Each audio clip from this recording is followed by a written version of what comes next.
여러분 안녕하세요. 반갑습니다. 주일 예배에 오신 우리 모든 성도님들을 진심으로 환영합니다. 대강절입니다. 우리를 위하여 낮은 사람으로 오신 우리 예수님의 그 사랑을 이 시간 감사드리기를 원합니다. 그리고 오실 예수님을 우리 모두 기대하고 소망하며 오늘 이 시간도 은혜와 진리 가운데 함께하여 주시는 그 주님의 은혜를 바라보는 시간이 되어지기를 바라고요.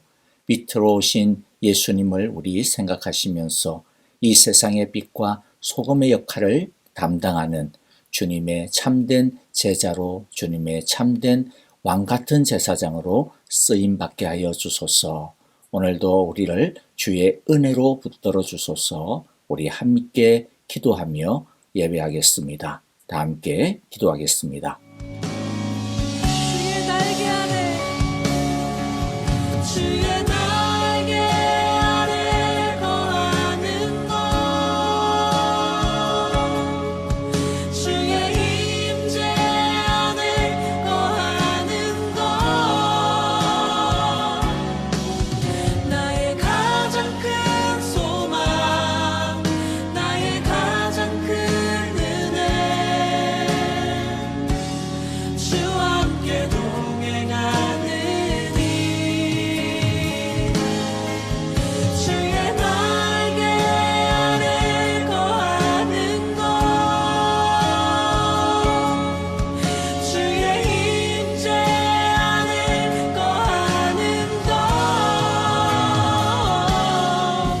나의 가장 큰 소망, 나의 가장 큰 은혜, 주와 함께 동행하느니, 나의 가장 큰 소망, 나의 가장 큰 은혜, 주와 함께 동행하느니.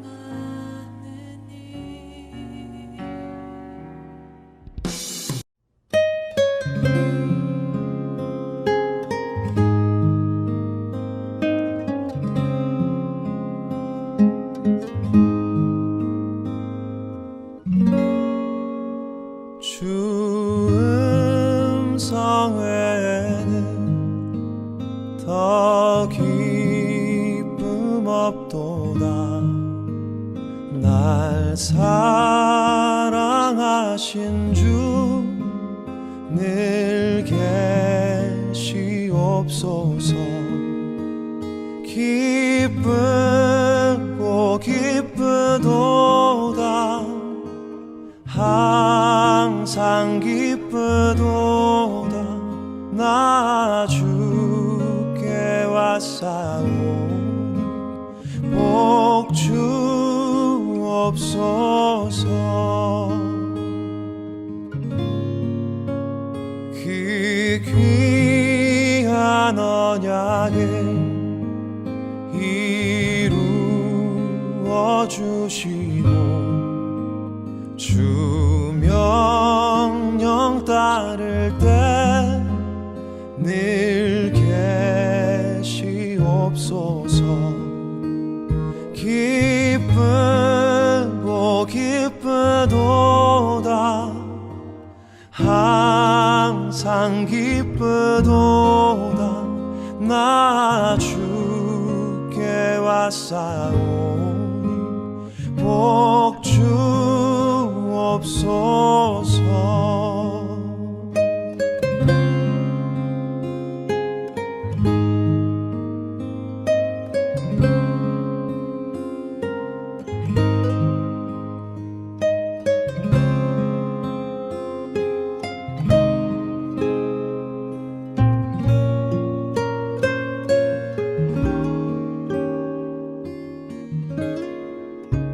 주 음성 외에는 더 기쁨 없도다. 날 사랑하신 주 늘 계시옵소서. 기쁘고 기쁘도다.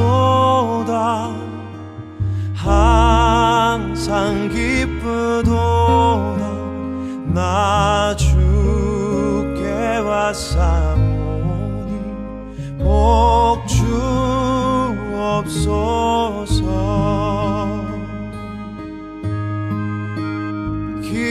기쁘고 기쁘도다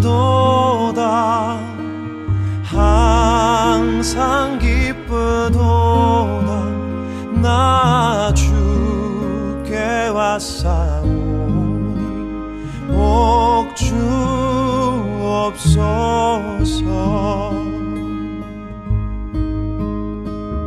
나 주께 왔사오니 복 주옵소서.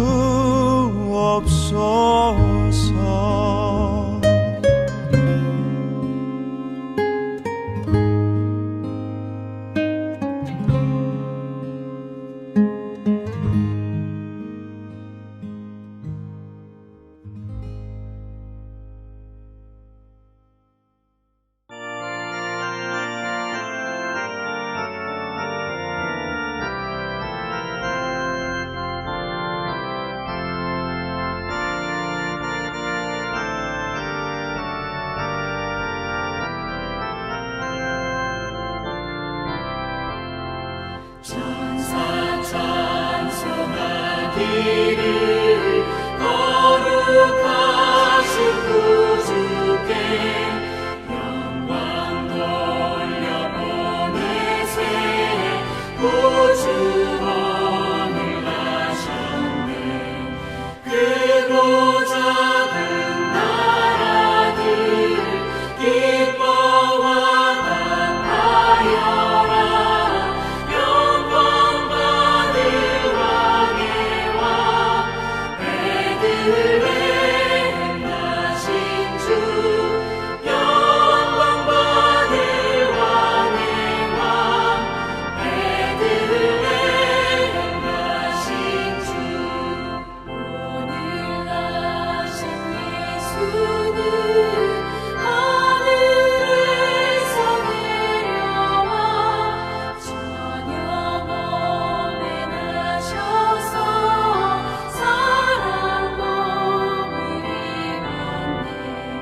세상 모든 사람들 영원하신 주님께 영광 돌려보내며 높이 찬양하여라. 영광 돌려보내며 높이 찬양하여라.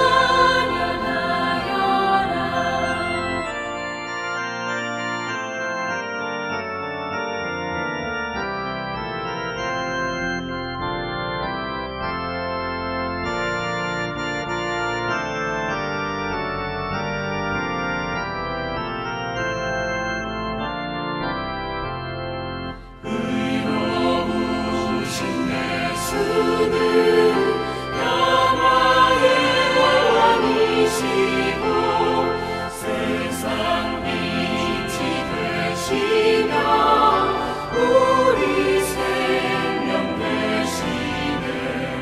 죄인들을 불러서 거듭나게 하시고 영생하게 하시니 함께 찬양하여라. 영생하게 하시니 함께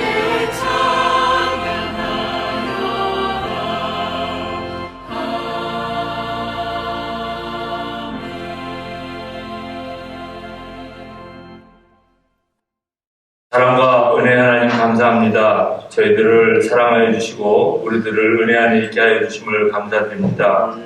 우리의 마음과 생각들을 주님을 향하여 있게 하옵시며 주님의 선하심과 인자하심을 바라며 드려지는 예배가 되게 하여 주시옵소서. 우리가 살아가고 있는 광야 같은 세상 가운데에서 저희들을 그냥 내버려 두지 않으시고 늘 주님과 함께 하고자 하는 믿음을 주신 것을 감사드립니다. 그럼에도 우리들은 늘 세상 걱정과 근심 가운데 우리의 시간과 생각을 낭비하고 있는 것을 발견합니다. 또한 세상 가운데 세상적인 논리로 살아가고 있는 것을 발견합니다. 하나님의 뜻대로 하는 근심은 후회할 것이 없는 구원에 이르게 하는 회개를 이루는 것이요 세상 근심은 사망을 이루는 것이라 하였습니다. 우리의 걱정과 근심이 어느 쪽에 속하여 있는지를 스스로에게 물어보아야 할 것입니다. 오늘은 주님 오심을 기대하는 대강절을 지나가고 있습니다. 우리의 머리로는 주님을 기다리는 듯하나 우리 가슴과 영혼은 별로 상관없이 살아가는 듯합니다. 우리들이 바라보고 추구하는 것이 하나님의 말씀을 따라 예수님을 중심에 모시고 기다리며 살아가야 하는데도 우리들은 눈앞의 어려움과 세상짐에 짓눌리고 또한 육신적인 고통에 시달리며 살아가고 있습니다. 하나님, 우리들을 불쌍히 여겨 주시옵소서. 우리의 눈앞의 현실 문제에 빠져 앞으로 우리에게 주시는 하나님의 크고 놀라운 일을 보지 못하는 어리석음을 범하지 않게 도와주시옵소서. 이 세상에서 가장 불쌍한 사람들이 누구입니까? 하나님을 알지 못하고 이 세상이 전부인 양 육신과 물질에만 의지하여 살다가 희망을 잃어버린 사람들이 아니옵니까? 현재를 바라보며 낙심하며 살기보다 믿음의 눈을 들어 미래를 기대하며 살아가는 우리가 되게 하여 주시옵소서. 인생이 유한하다는 것은 모든 사람들이 알지만 정작 그것을 깨달아 기름을 준비한 열처녀와 같은 믿음으로 살아가는 그리스도인이 그리 많지 않다는 것을 우리는 너무도 잘 압니다. 벌써 올해의 마지막 달을 보내고 있습니다. 우리에게 주어진 시간과 세월들을 얼마나 잘 보냈는가 하는 생각을 해봅니다. 과연 우리에게 허락하셨던 2023년 후회 없이 보냈나? 또한 우리에게 다가올 새해를 주님께 드리고자 하는 헌신의 마음과 결단을 할 수 있을까 하는 영적인 갈등이 우리를 깊은 생각과 번민에 빠지게 합니다. 매년 반복되며 지나가는 시간 속에서 하나님께서 우리에게 허락하신 하얀 백지장 같은 우리의 인생 시간을 내가 아닌 하나님의 영광과 기쁨을 위해 사용할 수 있는 우리의 삶이 되게 하여 주시옵소서. 곧 있으면 크리스마스와 새해를 맞이하게 됩니다. 기쁨과 감사함으로 그 행사를 잘 마치게 하옵시며 주님의 큰 은혜와 사랑을 경험하는 행사가 되게 하여 주시옵소서. 사랑과 은혜 하나님, 우리 교회의 공동체를 세워주시옵소서. 계속적으로 열심히 일하시는 사람들은 은퇴하여 나가고 있지만 새로 영입되는 사람은 턱없이 부족한 상황입니다. 하나님을 마음에 모시고 또한 그 마음을 가지고 결단하는 성도들이 주님의 교회를 세워가게 하시옵소서. 이제 새롭게 세워져가는 교회 기관들을 축복하여 주시옵시고 주님의 말씀과 사랑이 기초가 되어 운영되어지는 기관들이 되게 하여 주시옵소서. 치유의 하나님, 우리 주위에 질병과 암으로 고통당하는 성도들을 위해 기도합니다. 하나님, 그들을 찾아가 주시고 결단코 소망과 희망을 잃지 않게 함께 하여 주시옵소서. 우리들도 더욱 합심하여 주님께 부르짖을 수 있게 하시오며 주님의 큰 영광을 볼 수 있는 일들이 일어나게 하시옵소서. 이제 말씀 전하시는 목사님께 성령 충만하사 복된 은혜의 말씀이 선포되게 하시옵소서. 이 모든 말씀 예수님의 이름으로 기도드립니다. 아멘. 네, 여러분들 주일 예배 오신 분들 모두 환영합니다. 자, 이제 우리 함께 하나님 말씀 같이 보도록 하겠습니다. 자, 오늘 말씀은요, 누가복음 1장 39절부터 56절의 말씀입니다. 좀 긴 절들이지만 그래도 우리 함께 한 절씩 같이 읽어보도록 하겠습니다. 39절 제가 먼저 읽습니다. 그 무렵에 마리아가 일어나 서둘러 유대 산골에 있는 한 동네로 갔어. 사가랴의 집에 들어가 엘리사벳에게 문안하였다. 엘리사벳이 마리아의 인사말을 들었을 때에 아이가 그의 뱃속에서 뛰놀았다. 엘리사벳이 성령으로 충만해서 큰 소리로 외쳐 말하였다. 그대는 여자들 가운데서 복을 받았고 그대의 대중의 아이도 복을 받았습니다. 내 주님의 어머니께서 내게 오시다니 이것이 어찌 된 일입니까? 보십시오. 그대의 인사말이 내 귀에 들어왔을 때에 내 대중의 아이가 기뻐서 뛰놀았습니다. 주님께서 하신 말씀이 이루어질 줄 믿은 여자는 행복합니다. 그리하여 마리아가 말하였다. 내 영혼이 주님을 찬양하며 내 마음이 내 구주 하나님을 좋아함은 그가 이 여종의 미천함을 보살펴 주셨기 때문입니다. 이제부터는 모든 세대가 나를 행복하다 할 것입니다. 힘센 분이 나에게 큰 일을 하셨기 때문입니다. 그의 이름은 거룩하고 그의 자비하심은 그를 두려워하는 사람들에게 대대로 있을 것입니다. 그는 그 팔로 권능을 행하시고 마음이 교만한 사람들을 흩으셨으니 제왕들을 왕좌에서 끌어내리시고 비천한 사람을 높이셨습니다. 줄인 사람들을 좋은 것으로 배부르게 하시고 부한 사람들을 빈손으로 떠나 보내셨습니다. 그는 자비를 기억하셔서 자기의 종 이스라엘을 도우셨습니다. 우리 조상들에게 말씀하신 대로 그 자비는 아브라함과 그 자손에게 영원토록 있을 것입니다. 마리아는 엘리사벳과 함께 서울에 있다가 자기 집으로 돌아갔다. 자, 오늘 본문의 말씀은 이 안에는 두 개의 우리가 여러분들이 보셨다시피 두 개의 노래가 있습니다. 하나는 엘리사벳이 부르는 노래가 있고 또 하나는 마리아가 부르는 노래가 있습니다. 이 두 가지 노래를 가지고 조금 이렇게 묶어서 두 가지의 주제를 가지고 좀 말씀을 나누려고 해요. 자, 그런데 그 전에 오늘 말씀을 좀 이해하려면 배경이 뭔가 다 아시는 분도 계시겠지만은 약간은 좀 낯선 분들도 계실 수 있기 때문에 배경에 대해서 잠깐만 설명을 하겠습니다. 39절에 보니까 그 무렵에 마리아가 일어나 서둘러 유대 산골에 있는 한 동네로 가서 사가랴라고 하는 사람의 집에 들어가서 엘리사벳에게 문안했다. 이게 오늘 본문의 배경이죠. 마리아가 누굽니까? 예수님의 어머니입니다. 육신의 어머니죠. 예수님의 아버지, 물론 하나님 아버지시지만 육신의 아버지는 요셉이라는 것은 아시죠? 어머니 마리아는 아는데 가끔 가다 보면 육신의 아버지 요셉은 모르시는 분들이 있어요. 굉장히 섭섭합니다. 아버지도 좀 알아주세요. 자, 요셉입니다. 이 두 남녀는 정혼한 사이죠. 오늘날 정혼이다 그러면 약혼하고 비슷합니다. 오늘날도 약혼은 결혼을 확실하게 약속하는 그러한 관계죠. 그런데 이 당시 옛날에 정혼이라고 하는 것은 오늘날 약혼보다 훨씬 더 구속력이 강합니다. 그냥 결혼이라고 해도 무방합니다. 단지 이제 결혼이라고 하는 유대인들은 이 정혼으로부터 결혼까지 약 1년 정도의 긴 시간들을 갖다가 거치면서 이제 해야 되는 하나하나의 어떤 일들이 있습니다. 그래서 정혼을 했다라고 하는 것은 결혼이다 라고 하는 거죠. 그런데 정혼한 사이에 마리아가 임신을 하게 됩니다. 요셉의 아이도 아닙니다. 누구의 아이예요? 바로 성령으로 말미암아 잉태된 하나님의 아들을 배웠습니다. 예수라고 이름을 지어야 되는 그 아이를 배웠습니다. 자, 그러니까 이것은 큰 일이죠. 결혼을 했고 정혼자가 있고 그것이 어떻게 보면 남편이 있는데 뚱딴지같이 임신을 했으니 당시의 관습으로 보면 이거는 돌에 맞아 죽어야 되는 그게 당시 일종의 하나의 관습이었습니다. 굉장히 아주 무서운 일이 생겼습니다.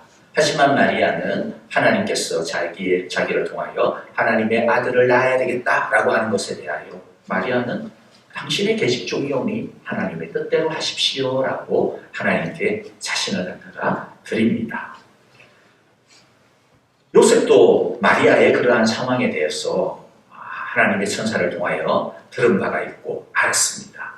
그랬기 때문에 요셉도 마리아와 같은 마음으로 하나님께서 자신들을 통하여 이루어질 그 일에 대하여 그것을 그대로 믿음으로 받아들입니다. 하지만 처녀로서 아이를 가졌으니 주변 사람들의 수군거림, 주변 사람들의 낯뜨거운 눈초리 그런 것들은 굉장했을 겁니다.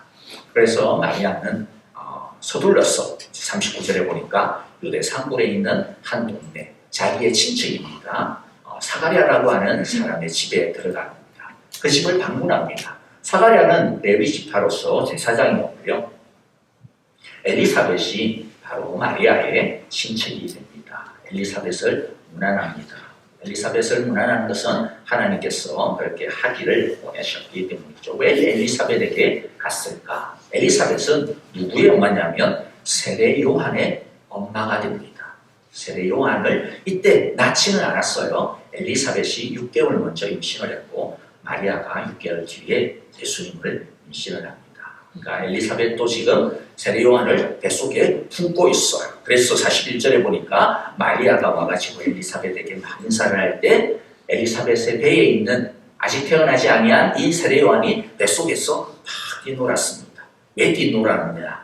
바로 예수님이 누군지를 거의 뱃속에 있는 세례 요한이 알아차렸기 때문에 대단하죠. 알아차려가지고 이 세례 요한이 바로 아기 예수님 얼굴 보고 무슨 너무 좋아가지고 뛰놀았어. 엘리사벳이 성령으로 충만해서 왜 이 아이가 이러는지에 대하여 알게 됩니다. 그리고 난 다음 42절에 보니까 이제 이야기하죠. 뭐라고 이야기합니까? 그대는 여자들 가운데서 복을 받았다. 복을 받았다. 자, 이것이 엘리사벳이 부르는 찬송 중에 굉장히 중요한 첫 번째 내용이에요. 뭡니까? 너는 모든 여자들 중에 가장 큰 축복을 받은 사람이다. 라는 것이죠. 성탄에 있어서 이것이 바로 중요한 노래이고 메시지입니다. 하나님께서 우리에게 복 주시기 위해서 바로 예수님을 보내주셨기 때문입니다. 자, 마리아가 복을 받은 것, 뭐 때문에 복을 받은 사람이 됩니까? 마리아가 복된 이유가 뭐예요? 다른 이유가 아닙니다. 마리아 자체가 복된 존재였어가 아니죠. 마리아가 복된 이유는 딱 한 가지. 마리아가 임신하고 있는 이 아이, 예수님 때문에 마리아가 복된 것이죠. 이것을 확장하면 예수님을 품은 사람이라면, 예수님을 모시고, 우리는 언제 예수님을 뱃속에 품고 있는 건 아니지만 우리도 예수님을 품은 사람들이에요. 어떻게 품은 사람들입니까? 예수님을 모시고 있음으로써. 그렇죠? 예수님을 모시고 있음으로써 우리는 예수님을 품은 자들이라고 할 수 있을 겁니다. 그러면 이것을 이 엘리사벳의 고백을 통하여서 우리에게 적용을 하면 어떻게 될 수가 있을까요? 우리도 복된 사람입니다. 누가 복된 사람이에요? 예수님을 품은 사람. 예수님을 품은 사람. 그 사람이 어떤 사람이든지, 그 사람이 모양이 어떻든지 간에 하나님은 그 사람을 복되다고 이야기하죠. 그래서 마리아는 그 말을 듣고서 뭐라고 이야기합니까? 46절 보니까 그리하여 마리아가 말합니다. 내 영혼이 주님을 찬양하며 내 마음이 구주 하나님을 좋아하는 것은, 내가 주님을 찬송하고 내가 하나님을 좋아하는 것은, 내가 기쁘고 내가 행복한 이유는 뭐다? 48절에 그가 이 여종의 비천함을 보살펴 주셨기 때문입니다. 나는 비천하지만, 나는 사람들로부터 손가락질 당하고 있지만, 나는 어떻게 보면 갈릴리의 총구슬에서 정말로 그냥 배운 것도 없고 그냥 시골 처녀예요. 시골 처녀 말이야. 시골 처녀. 촌녀입니다. 촌녀. 자, 그런데 이러한 자신이 정말로 행복하고 기쁘고 내가 정말로 대단하다라고 하고, 그 다음에 48절 보면 이제부터 모든 세대가 나를 행복하다라고 할 정도로 정말로 내가 행복한 이유는 뭐 때문이다? 이 여종의 비천함을 하나님께서 보살펴 주셨기 때문이다. 나는 비천한데 나를 주님이 택하셔서 나에게 하나님의 아들을 인택케 하시고 나를 통하여 하나님의 일을 하게 하시고 나를 하나님의 도구 삼아 주셨기 때문이다 라고 이야기하고 있는 것이죠. 그러니까 사실 저와 여러분들도 어떻게 보면 대단한 사람들이 아니잖아요. 우리들도 어떻게 보면 이 마리아와 같이 아주 보통의 사람, 정말로 이름도 없으면 우리가 역사 속에서 무슨 이름 한 줄을 남길 수가 있겠습니까? 이 동네 벗어나고 나면 우리를 아는 사람이 누가 있겠어요? 아무도 없어요. 정말로 그렇게 비천하고 초라하고 작고 우리들이 이루어낸 것들 2023년 동안 우리가 이루어낸 것이 뭐 얼마나 대단하겠어요. 기껏 해봐야 통장에 얼마 조금 이전보다 조금 더 돈이 늘었을까요? 뭐 그 정도겠죠. 이전보다 뭐 조금 더 사업이 더 잘 됐을까요? 연초보다 조금 더 내년에는 승진이 될까요? 뭐 그 정도겠죠. 정말로 보통의 사람이지만 그런데 우리가 기억해야 됩니다. 하나님께서는 나를 축복의 사람으로 인정해 주신다. 하나님께서는 나를 축복의 사람으로 보신다. 그 이유가 뭐라고요? 딱 하나입니다. 다른 게 없어요. 딱 한 가지. 뭐 때문입니까? 내 안에 예수님이 계시기 때문에. 그래서 우리가 첫 번째 아까 불렀던 찬송처럼 하나님이 우리를 너는 내 아들이다. 너는 내 딸이다. 내가 너를 축복한다. 라고 하는 것이죠. 여러분 그러므로 우리들이 이 성탄절날 다른 거 기억하지 않기를 원해요. 내 안에 예수님이 계시기 때문에 사람들이 나를 어떻게 볼지 몰라도 내가 내 자신에 대하여서 어떻게 볼지 몰라도 하나님이 나를 보는 것은 나를 복된 사람으로 본다. 하나님이 나를 보는 것은 너 이 세상에 다른 어떤 사람보다도 정말로 복된 존재다 라고 하는 것이죠. 우리들은 사람들 사이에서 이런저런 가지고 있는 것을 가지고 또는 아니면 다른 사람에 비해서 내가 어떻느냐 비교를 통해 가지고 자꾸 우리 자신을 복된 자냐 아니냐를 자꾸 판단하려고 합니다. 그래서 이 세상에 어떻게 보면 우리들은 어떻게든 내가 이 세상에서 넘버원이 돼야지. 물론 우리들이 이 세상에서 어떻게 넘버원이 되겠습니까? 나는 어쨌든 내가 조금 더 남들보다는 좀 잘 나야 되겠다. 내가 넘버원이 돼야지. 그 생각을 가지고 살아가야지. 그러다 보니까 어때요?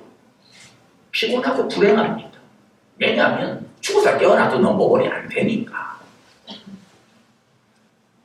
오늘 마리아가 내가 비천하지만은 나는 행복합니다라고 이야기했을 때 마리아가 하나님께서 나는 지금 아주 그냥 가난하고 골프 먹는 시골 촌여자지만은 그런데 하나님께서 나를 나중에는 정말로 높은 자리로 왕비처럼 그런 사람으로 어느 누구도 나를 갖다가 그들 뜻보지 못하는 그런 존재로 나를 높이 세워줄 것이다. 그걸 가지고 지금 노래하는 게 아니거든. 내가 비록 비천할지라도 내가 비록 여전히 시골 처녀로서 시골 아낙네로서 아줌마로서 그렇게 죽어갈지는 모르지만은 그럼에도 불구하고 나는 복된 여자라는 것이죠. 왜 그렇습니까? 하나님께서 나를 귀하게 여기셨기 때문이죠. 다른 사람과 비교해서 넘버원이기 때문에 내가 복된 사람이라는 것이 아니라 하나님 앞에서 나는 오직 하나밖에 없는 딸이기 때문이라는 거예요. 그래서 넘버원이 아니라 이런 영어가 아니게 이런 영어는 없겠지만은 어떻게 보면 only one이죠. 나는 하나님 앞에서 유일한 존재다. 나는 유일한 존재다. 그래서 내가 복된 존재라는 것이죠. 이 성탄절에 그래서 우리들도 엘리사벳이 불렀던 이 노래처럼 마리아가 부른 이 노래처럼 내가 복된 존재의 이유는 예수님 때문입니다. 예수님 때문에 나는 복된 존재입니다. 우리 모두 그렇게 노래할 수 있기를 바라요. 옛날 사람이지만은 요새 아프신 분들이 많으니까 이런 것들을 한번 찾아봤습니다. 영국의 제임스 심슨이라고 하는 1800 초반 됐을 분이에요. 1800년대 분인데 원래는 산부인과 그때는 산부인과라기보다는 부인과 의사였습니다. 그때 사람들이 이분이 부인과에서 보면 이제 그때도 수술을 해야 될 때도 있고 막 그렇단 말이죠. 그런데 그 수술을 너무 그때는 뭐 뭘로 하겠어요? 기껏 해봐야 어떤 뭐 식물들 아주 그런 어떤 뭐 가지고 마취도 아닌 그런 마취로 이제 수술하다 보니까 어떤 때는 너무 많은 사람들이 죽어나가요. 그래서 이분이 고민하다가 수술용 마취제를 개발하려고 마음을 먹습니다. 그리고 여러 번의 시행착오 끝에 결국에는 1847년에 클로로포름이라고 하는 마취제를 발견합니다. 오늘날도 여전히 사용되는 마취제예요. 그것을 통해 가지고 이제 논문을 통해서 발표를 해요. 근데 사람들이 믿어주지를 않았어요. 왜냐하면 검증이 안 됐으니까. 근데 뭐 그럼에도 불구하고 이분은 계속해서 자기의 어떤 그 발견한 그것을 가지고 사람들을 설득해가면서 이렇게 수술을 합니다. 마취를 통해 가지고. 그런데 1853년에 당시 영국의 여왕이었던 빅토리아 혼인들 대제라고 그러죠. 이 빅토리아가 왕자를 갖다가 풍만해야 되는데 많이 삽니다. 수술을 하지 않으면 안 되는 그러한 지경에 빠졌습니다. 너무나도 이제 수술을 못하면 큰일 나잖아요. 이 왕이 죽으면 어떻게 해요 이게. 그래서 할 수 없이 어떻게 보면 마지막 믿자야 혼전이다 뭐 이런 마음이었겠죠. 이 심슨이 개발한 이 마취제를 가지고 수술을 받겠다. 이렇게 결정을 내리고 수술을 합니다. 결국에는 아주 성공적으로 죽지도 않아요. 성공적으로 수술을 하게 돼요. 이 공로를 당연히 인정받겠죠. 그래서 스코틀랜드 출신이지만은 영국, 잉글랜드 출신이 아닌데 스코틀랜드 출신인 의사인데도 불구하고 나중에 귀족의 칭호도 받고 아주 그야말로 정말로 높은 명예와 그리고 또 그러한 어떤 지위를 갖다가 받게 됩니다. 나중에 이제 이분이 거의 말년이 되어가지고 대학에서 이제 은퇴를 하기 전에 마지막 강의를 하는데 제자들이 스승에게 질문을 합니다. 선생님께서 지금까지 발견한 것 가운데 가장 큰 발견, 정말로 놀라운 발견이다. 내 생애 가장 큰 발견이다. 라고 하는 게 뭡니까? 당연히 이 마취제를 갖다가 이제 염두에 두고 이 선생님은 이제 띄워주려고 맞습니다. 막 이러면서 이제 박수를 치려고 이렇게 질문을 했는데 심슨이 뜻밖의 대답을 합니다. 그가 이렇게 대답을 해요. 나의 가장 위대한 발견은 내가 죄인이라는 것, 내가 비천한 사람이라는 것, 예수님이 나를 구원해 주신 구세주라고 하는 사실. 심슨이 평생 동안 자기가 정말로 자기를 행복하게 해주는 것, 자기를 명예롭게 해주는 것, 자기를 복되게 해주는 것, 그것은 클로로포름이라고 하는 마취제도 아닙니다. 다른 사람들은 그게 심슨이 개발한 정말로 인생에 있어서 자기에게 최고의 명예와 최고의 지위와 최고의 부를 안겨다 준 그런 것일 거야. 심슨은 저걸 너무 자랑스러워할 거야. 그것 때문에 심슨은 복된 사람이 되었지 라고 생각을 했는데 심슨은 뭐라고요? 내가 복된 사람인 것은, 내가 행복한 사람인 이유는 나는 비천한 사람인데 예수님께서 나를 위하여 나의 죄를 구원해 주시기 위해 오셨다. 예수님이 내 안에 계시다. 예수님이야말로 나의 가장 최고의 발견이다. 내가 다른 아무리 대단한 걸 발견했다 하더라도 예수님을 발견하지 못했다면 나는 아무것도 아니겠다. 여러분, 저와 여러분들이 이 엘리사벳과 같이, 이 마리아와 같이, 이 심슨 의사와 같이 내 생애 가장 최고의 발견, 내 생애의 가장 최고의 정말로 행복은 내 안에 예수님이 계십니다. 내 안에 예수님이 찾아오신, 내가 예수님을 발견하고 그 예수님을 내가 믿게 되어진 것이라고 우리 모두가 고백하는 귀하고 복된 성탄절이 되어지기를 바랍니다. 두 번째, 오늘 우리가 함께 볼 것은요, 엘리사벳이 계속해서 이야기합니다. 당신이 복된 이유는, 마리아도 말합니다. 당신이 복된 이유는, 45절에 보면 엘리사벳이 뭐라고 이야기해요? 주님께서 하신 말씀이 이루어질 줄을 믿은 당신은 행복합니다. 주님께서 말씀하신 그 말씀이 이루어질 줄을 믿은 너무 행복합니다. 마리아는 뭐라고 이야기합니까? 마리아는 50절에 보니까요, 뭐라고 이야기해요? 그의 자비하심은 그를 두려워하는 사람들에게 대대로 있을 것입니다. 두려워한다라고 하는 것은 겁낸다, 무서워한다 그게 아니라 두려워하는 것은 높이는 것을 이야기해요. 그것을 믿음이에요. 믿음이죠.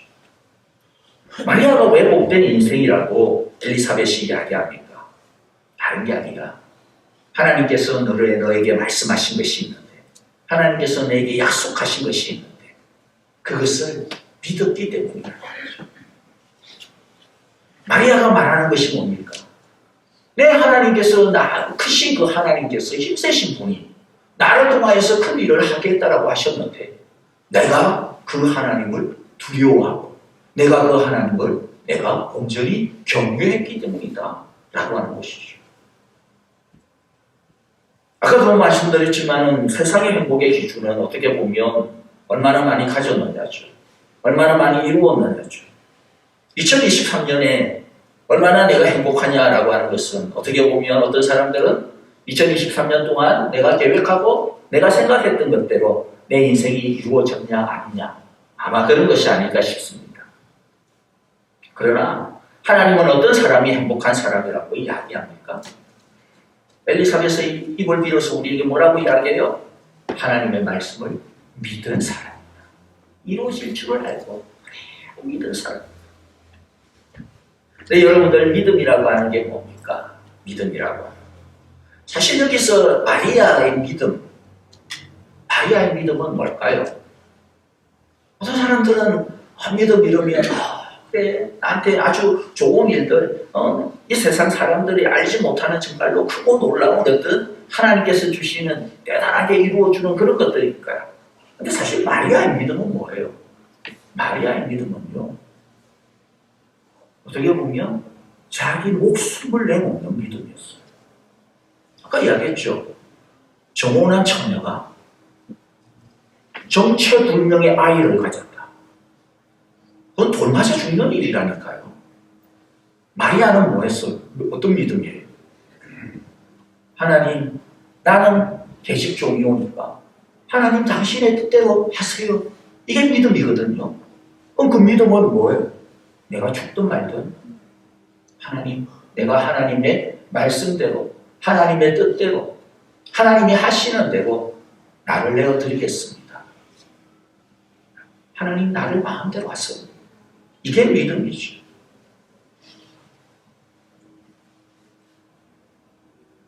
믿음이란 다른 게 아니라 이처럼 하나님을 우리가 아는 대로 중심에 우리의 왕으로 영접하는 겁니다. 그래서 믿음은 마리아처럼 순종으로 나타나는 것이 당연한 것이죠.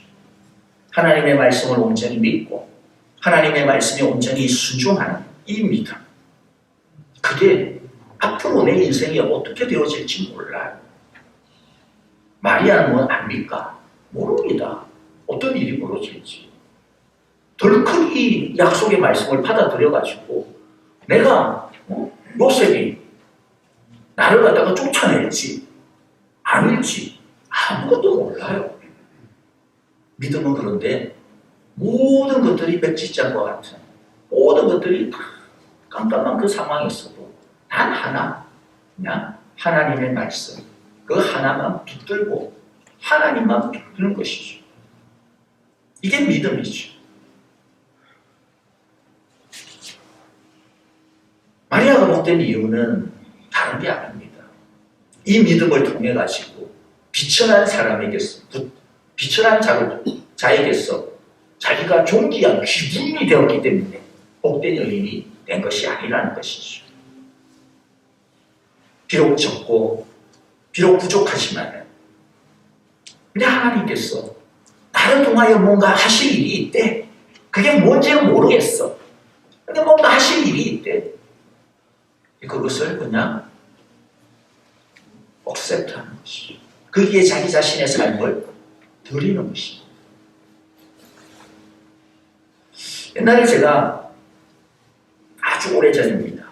서울에서 대학교를 다닐 때 이제 방학이 되거나 그러면 시골로 내려가야 되잖아요. 그러면 기차나 버스를 타고 갑니다. 어느 날 버스를 타고 부산을 거쳐서 그제대로 집으로 내려가려고 버스를 탔습니다. 옆자리에 어떤 분이 앉았어요. 뭐 보통은 아무 이야기 안 하고 물경 5시간 반을 참 힘들게 갑니다. 옆 사람하고 서로가 그냥 근데 뭐 그날은 어쩌다가 서로 통성명도 하게 되고 이야기를 하게 되었어. 뭐 아마 이제 비슷한 나이 또래여가지고 그랬던 것 같아요. 그래서 뭐 이런저런 이야기하다 보니까 교회도 다니고 또 알고 보니까 신학생이야. 그래서 이거 그래요? 어느 교회에 계세요? 저는 사랑의 교회에 다니고 있는데 그때는 제가 뭐 신학생이 아니니까 그냥 학생이니까요. 자기는 가까이 있는 강남에 어디 있는 교회 다니는데 자기 교회는 맹인들이 맹인들이 출석하는 목사님도 맹인이고 이게 눈이 안 보이시. 맹인 학교다. 그래요? 진짜 대단하십니다. 그 교회에서 그렇게 섬기시고 봉사하시고 그러면서 이제 거기서 그럼 제일 필요한 게 뭐예요? 혹시라도 우리 대학부가 도울 수 있는 것이 뭐 우리 전체가 아니더라도 제가 도울 수 있는 것들이 혹시 있을지도 모를 텐데 뭡니까? 그러니까 당시에는 뭐 정자라든지 이런 것들이 한국에는 많이 보급이 되지 않는 그런 상태에서 정자가 필요하. 근데 뭐 정자는 제가 어떻게 할 수가 없잖아요. 그리고 특히 이제 교회 다니시는 우리 이렇게 맹인들에게 이 좀 신앙적인 것들을 가르치고 그래야 되는데 일반 책으로서는 할 수가 없잖아요.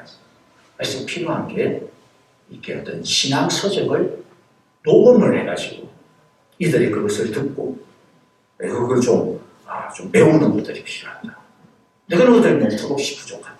그래서 제가 나중에 이제 서울에 올라가가지고 우리 대학부에서 같이 그런 것들을 해서 한 몇 년 동안 섬긴 적이 있는데요. 제가 그분의 이야기가 아니라 이제 다른 분, 바로 이 시각장애인 교회를 시작하신 어떤 한 분에 대한 이야기를 잠깐 나누고 오늘 말씀을 이제 마무리하려고 해요. 이 시각장애인 한국의 시각장애인 교회를 개척해서 나중에 이제 섬기고 그 다음에 이제 정말로 이 시각장애인들의 삶을 위해서 했었던 본인도 이제 시각장애인입니다. 선천적으로 시각장애인이 되었던 건 아니고요. 서천석 여사라고 하시는데 이분이 수련회에 국문과 4학년을 다니면서 갑자기 1960년쯤이었는데 눈앞에 까만점이 또 다니더니 나중에 보니까 게첼트병이라고 결국에는 시력을 잃어버리는 병이었어요. 졸업 후에 이제 중학교 국어교사가 되고 난 다음 점점 시력을 잃어감으로 말미암아서 굉장히 고통을 겪게 됩니다. 나중에는 MBC 아나운서 공채에도 합격을 했지만 결국에는 시력 때문에 사표를 냈게 됩니다. 그래서 절망에 빠지게 돼요. 절망에 빠진 그가 목사님의 권유를 받아서 기도원에 들어가서 한겨울에 기도원에 들어가 매일같이 눈물로 기도했어요. 내가 앞도 보지 못하게 되고 이제는 진짜 인간 쓰레기가 되어서 살아가게 되겠구나. 왜 내게 이런 시련이 다가왔지? 울부짖으면서 내가 뭐 도대체 남들보다도 내가 뭐 잘못한 게 그렇게 많아가지고 이 꽃다운 이 처녀가 이런 인생을 갖다가 살아야 된다. 겨울이 지나고 봄이 가고 여름이 가도 그렇게 울부짖고 기도하는데도 응답이 없었어. 무더운 여름 닷새 동안 물도 먹지 않고 간절하게 주님 앞에 금식하면서 기도하는데 그때 주님께서 그에게 음성을 들려주는 것 같았어요. 오늘 마음의 음성이 느꼈죠. 오늘 우리가 불렀던 찬송과 같아요. 너는 내 것이다. 너는 내 것이다. 내가 너를 통해 영광을 받을 것이다. 무덤금 같은 소리죠. 물론 어떻게 보면 이전에도 이런 말씀을 알았겠죠. 근데 그날은 정말로 마음 가운데 이게 다 와닿는 거예요. 너는 내 것이다. 내가 너를 통해 영광을 받을 것이다. 내가 너를 통해 영광을 받을 것이다. 쓸모없다라고 생각을 했고 이제는 나는 아무짝에도 필요가 없는 존재라고 생각을 했는데 이 말씀이 그녀에게 위로가 되었어. 용기가 되었습니다. 이 말씀 하나 붙들고 도대체 자기 자신이 무엇을 통해 가지고 내가 영광을 받을지는 모르겠지만 하나님께서 나를 쓰시기로 하시는구나. 어떻게 할까? 그러다가 신학대학원을 들어가고 그래서 주님의 종이 되어서 바로 한국 맹인교회를 세웠습니다. 1971년도에. 그 당시만 해도 한국 사회는 이런 장애인들에 대한 어떤 인식이 진짜 전무하다는 그러한 사회입니다. 맹인교회를 세웠다라고 해가지고 누가 이분을 대단하게 한다. 이 사람의 어떤 사역을 도와주겠다. 그런 사람 아무도 없었어. 그렇죠? 하나님께서 나에게 맡기신 게 뭘까? 모르지만 그냥 내가 할 수 있는 것 하나 그냥 붙들고 한 걸음 한 걸음 가다 보니까 맹인교회를 세우게 되었어. 시각장애인 부부의 딸을 입양하여 기르면서 영국 선교단체와 연결이 되어지게 돼요. 그래서 나중에는 전국의 시각장애인들을 위한 장학사업과 순회사역들을 계속해서 나가게 돼요. 하다 보니 시각장애인 아이들을 위해서 우리나라 최초로 점자 참고서도 만들게 돼요. 우리나라 최초로 점자 번역 교본도 만들게 돼요. 여러분들, 이 손석 이 목사님께서 어떻게 보면 마리아만큼이나 비천한 분이죠. 하나님 정말로 자신의 그 비천한 인생 어떻게 될까?